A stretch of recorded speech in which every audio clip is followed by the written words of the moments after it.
Not everybody at once. Okay, well, if there's nobody, we want to thank you guys. We're going to keep playing music. You want to speak on them? Yeah, we're going to let them go.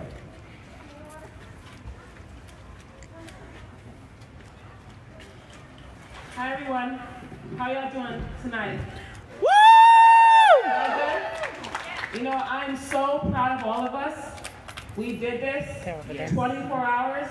I want to thank everyone who camped out, who slept, who helped with food, who helped with the music, who helped with the protest, who came, who conquered. We made it. Let's give us all a hand of applause right now.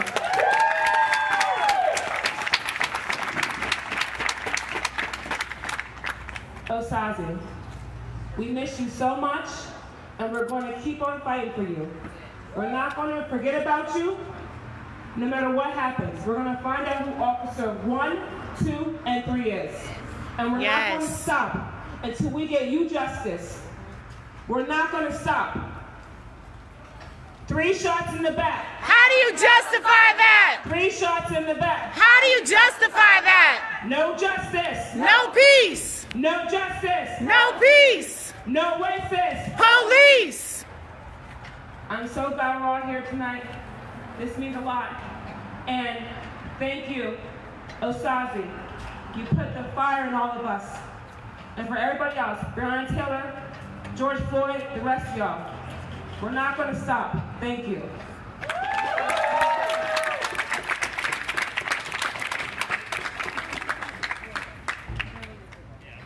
Do we have any others who would like to come up and speak?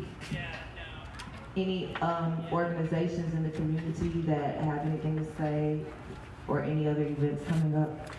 There's a play coming up. There is a play. There is a play called. Yeah, how about you two come? You two come. Yes. Come to play. Some of my fellow actors.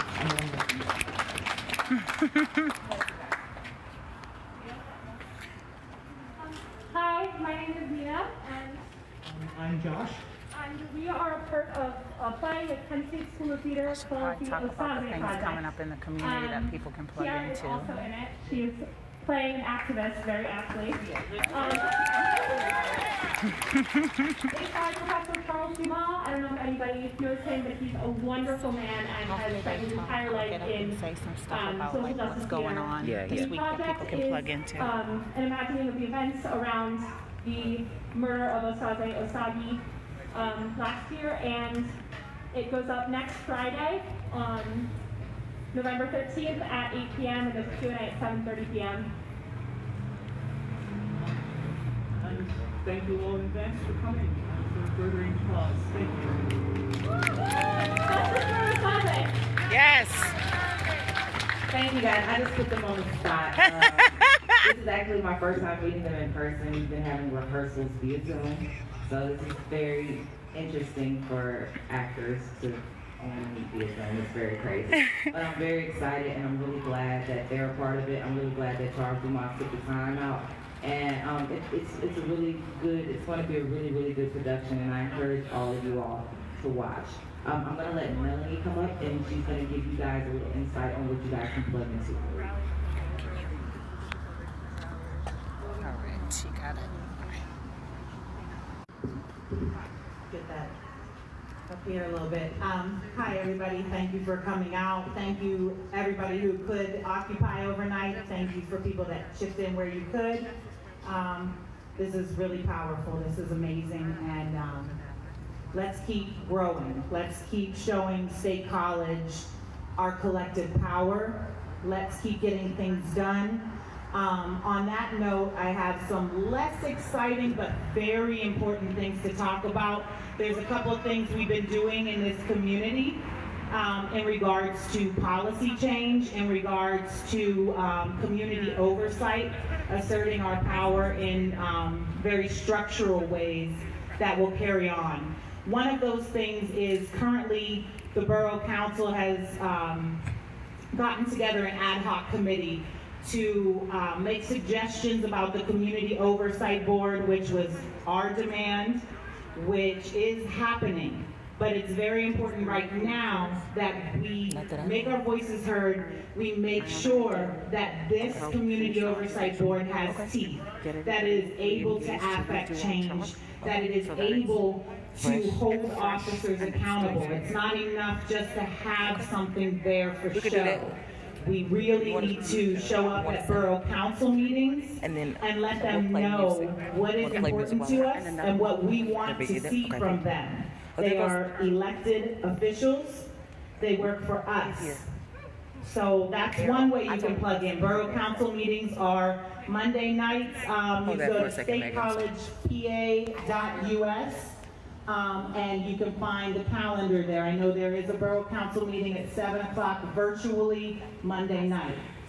They're also this week on November 9th at noon. We don't yet have the link. When we do, I'll send it out. If you got sign up for our newsletter, please sign up. I'll be creating a newsletter. So that is for the Mental Health Task Force that we also advocated for, that will help bring about mental health funding and reform.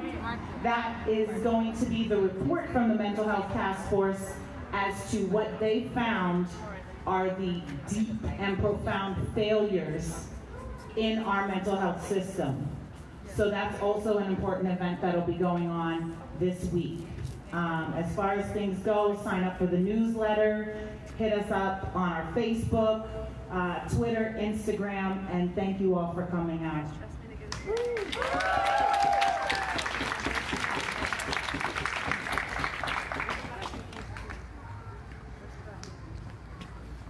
Okay, everyone, we have one of our dynamic speakers that was here last night, Professor Earl Henderson, and he's going to give you guys a little bit of encouraging words before we wrap up everything today, okay? So let's go.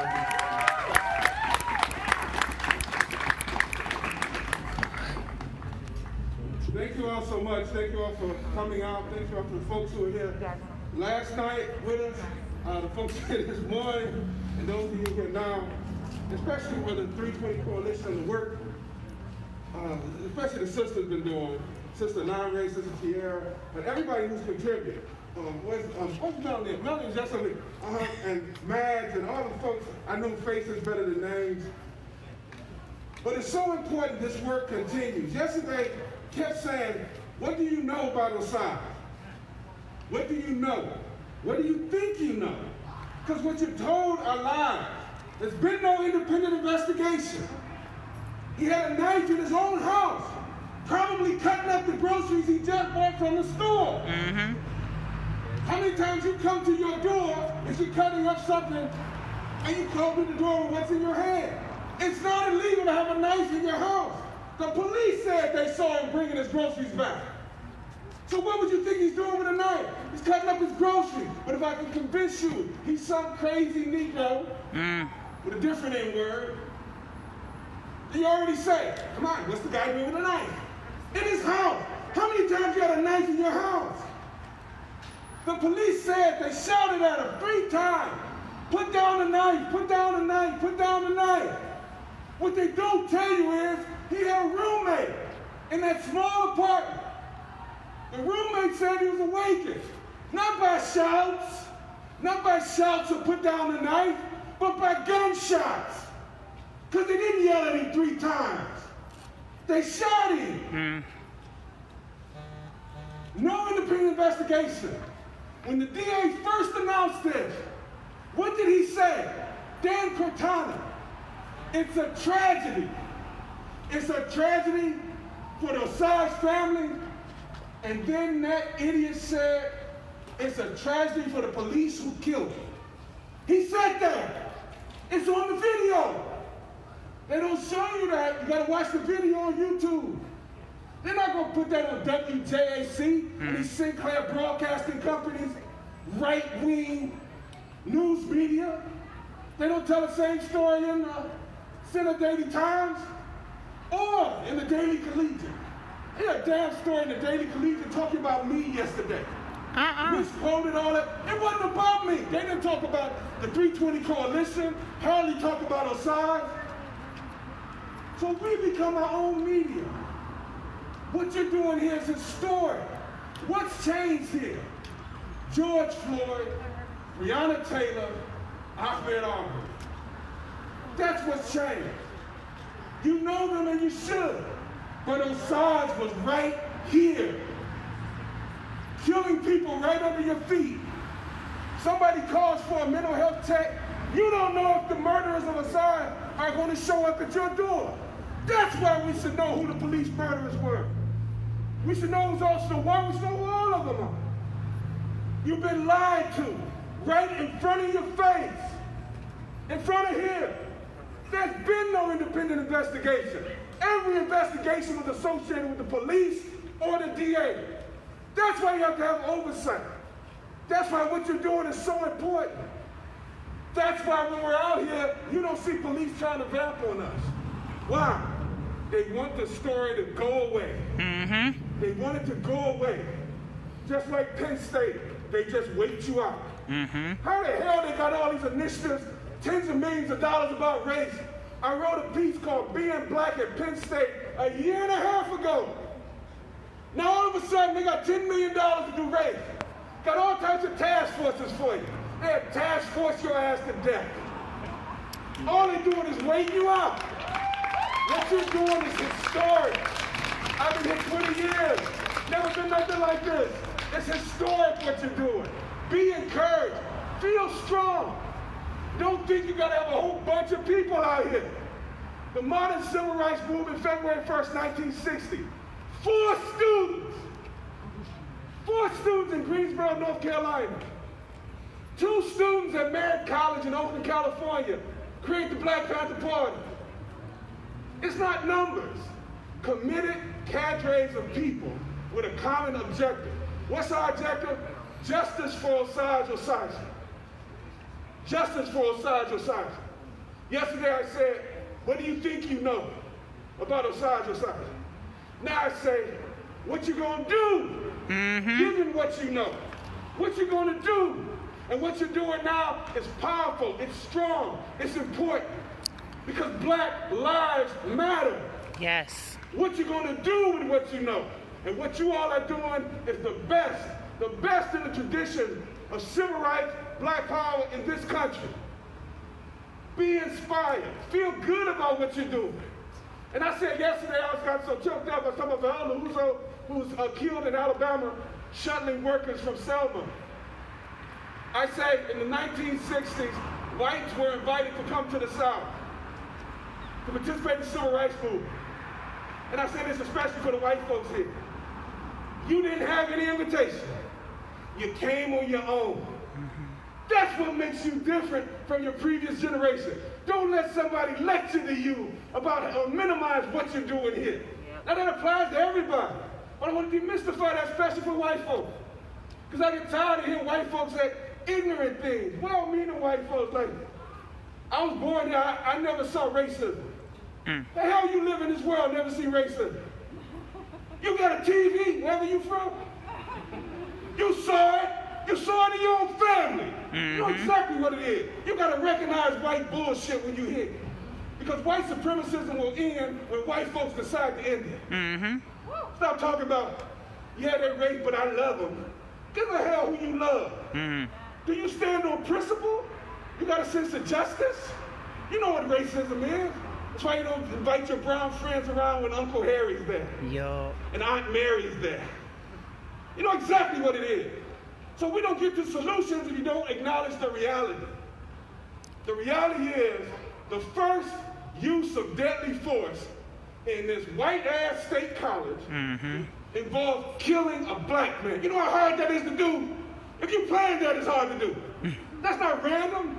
The first use of a taser by the police was against a black woman. You put this in context. What you all are doing, what we're doing is transforming. It's so beautiful.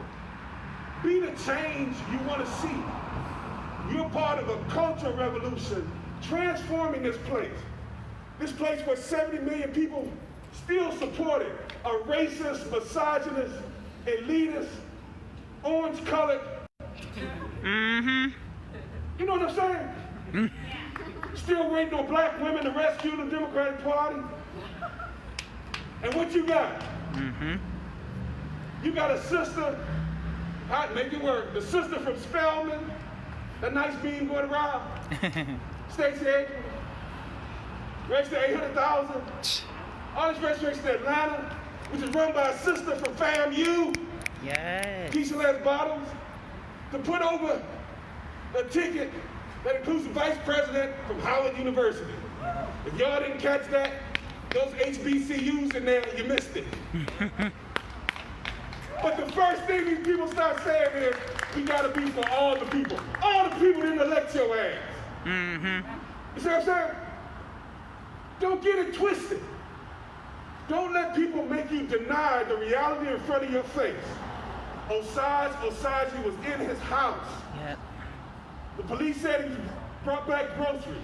He's probably cutting up his groceries. I asked the chief, did you test the knife? He said, for what? For blood? I said, no, for celery. He's cutting up his groceries. But if I can get you to see this only as an angry black person attacking the police, he went to his door. They covered the peephole. He doesn't know who's out there. We should talk about all of these. Every Black Lives Matter. But the one they murdered right under your feet, this is what you should do. Organize with the 320 Coalition. Keep this pressure on. Don't let them wait you out. Feel inspired. I'm not angry, I'm a happy guy. That's right. Because I'm inspired by the initiative of these folks, especially these women who are leading this struggle, and men in the struggle too. I won't get it twisted. But often when we talk about leadership, the leadership becomes all male, even when it's women right in front of you. You see? So I hope you'll be inspired. Go back to your communities and keep coming out. Start what you do right in your own front yard, in the conversation you have today. But don't let it stop there. Keep coming out. Keep supporting. Challenge what you think you hear. Challenge these stories. Ask these questions. Make media represent you. The airwaves belong to us. Media should represent you. And I say it again, if you're from any media, don't come up to me asking me anything. Ask the people here who've organized this. And do justice to this wonderful work you have done. I hope you feel good about this today. I was here last night, didn't stay through the night, but came up here this morning at 05:30 and woke up with the folks here, and I had to get back here now. I walk a little funny because I had surgery. But this is so important. So many people have sacrificed for us to be here. We have a duty and an obligation. If I say one last thing, nobody died for the right to vote. Just stop talking like that.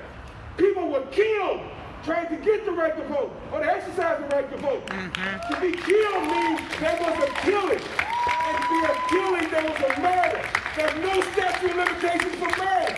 So we still wait for justice. Black Lives Matter. Black Lives Matter. Black Lives Matter. Black Lives Matter.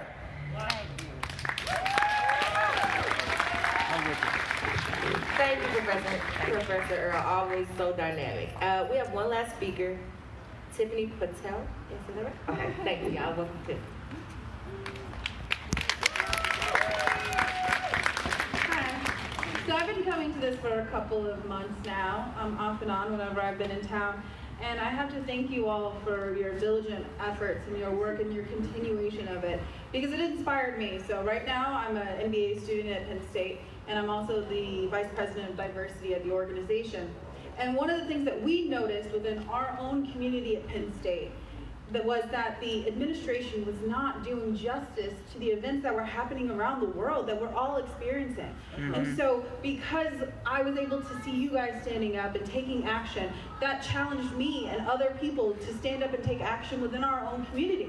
So right now, a lot of us MBAs we just actually had a meeting with our dean on Thursday, right, where we had created initiatives that we were challenging the administration to face. Things like not addressing systemic racism and issues, not hiring people of color, creating coalitions there were no people of color really. There was one person of color, 2 people of color in the entire coalition. So how can you discuss things that come up with racism if you don't know people who dealt with racism, right? They didn't have any student representation on these coalitions. They had no transparency of what these coalitions actually have done. And the things when we talk to our dean and ask, what have you guys been doing since you've created these initiatives and these coalitions, etc., all of the things that they've noted were things that we personally had done. So we created diversity dialogues within our organization. We had events prior to the elections because, last time Trump was elected, there was beatings of women and minority groups. And so we wanted to make sure that our population felt safe and had a voice and that discourse can be had so that there can be peace. And so all the things that they mentioned were primarily things that we were doing. And so we're challenging them. And again, that waiting things out, that's real. Even in my own lived experience, right? We're talking to the dean like, well, these are happening. These are going to come. And it's like, no, these things can't happen. They can't come. We have to demand a timeline. And that's what we all can do. Is that sometimes it feels like when we come out, we're not making a change, but you are, right? And every day, your micro encounters with people change the world around you. Small things you say or do, standing up. So after World War II, there was a study that was conducted by Stanley Milgram to look and see how can an advanced democracy, or how can a government like Germany, right, all of a sudden disintegrate into what was the Holocaust? How can that happen? And so they found that 68.5% of people will literally shock someone to just death just because they're told to. Just because they're told to, they would shock someone to death. And so this speaks to how we as human beings follow authority often blindly. Right? This is how a Holocaust can happen. This is how Stalin can happen. This is how Pol Pot happens. This is how the racial segregation can happen. But they also found that if one person dissented, those numbers went down drastically. 90% of people would not do it if there was a dissenting voice. So be that dissenting voice. Be that dissenting voice in situations where everyone else is saying one thing. Just stand up and say, hey, I don't agree with that. And you don't always have to appeal to logic because these institutions are not logical. What happened to Osaze is not logical. I don't need to explain to you. If I wanted to come to the door with a knife, it is my right, right? Second Amendment, right? I have a right to bear arms so that in the case that the government becomes tyrannical, I can rise up against the government, a well-armed militia. I have that right? That's a very conservative platform. So if he wanted to come to the door with a AK-47, he had that right. You can't shoot me in my own house. So trying to appeal to people on logical basis when their argument is not founded in logic and reason can sometimes backfire. Sometimes you have to just look someone in the eye and be like, how are you okay with yourself? With what you did to another human being? Osaze, he has a mom. He went to school. He was a person. He has friends and family. That we bleed the same blood. If you cut me, do I not bleed? Right? So appealing sometimes to the humanity within people can serve in ways that appealing to logic and reason can't. And so challenging people that I know, like I'm a very devout Christian, and I have friends that claim to be Christian, and yet they have racist views or they have insensitive views. Oh, who cares about COVID? It's only 1%. I'm like, yeah, but that's like maybe 700 million people. Are you just okay with 700 million people dying as a Christian? You can't be. And so challenging people on their merits and on the fact that human beings have worth and value, and we are all responsible for appealing to that and upholding that.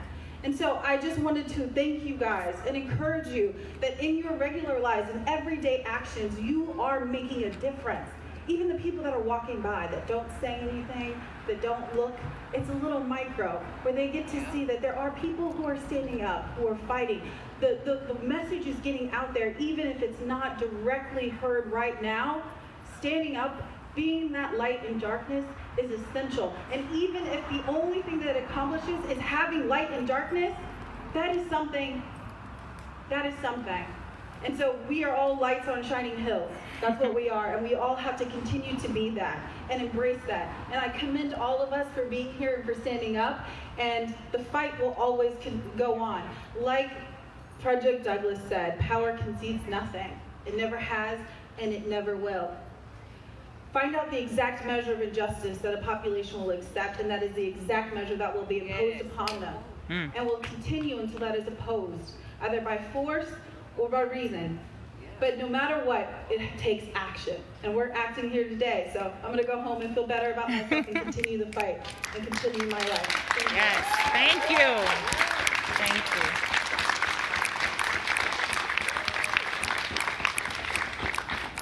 All right, y'all.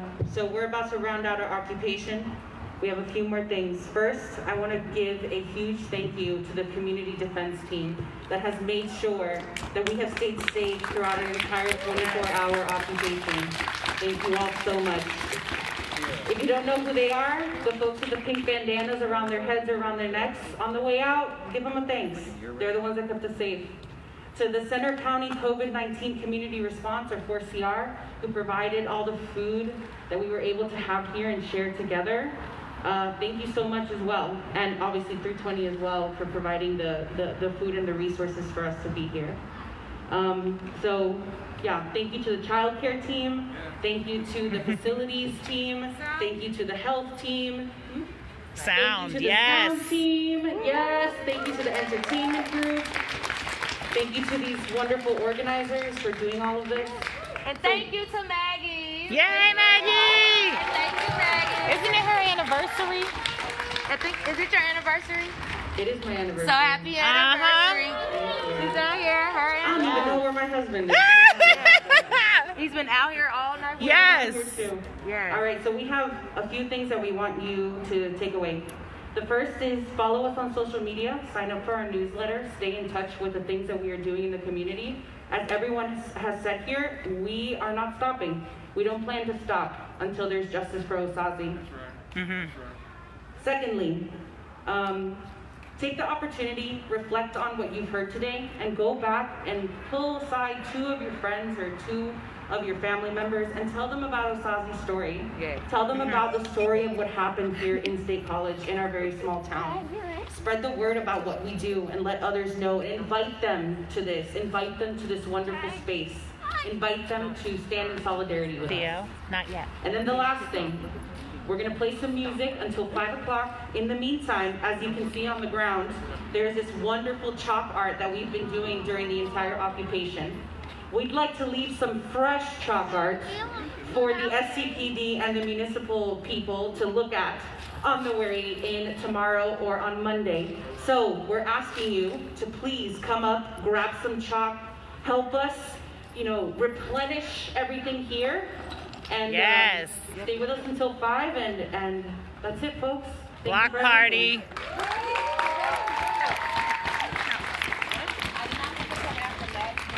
Oh. Oh. Is it good?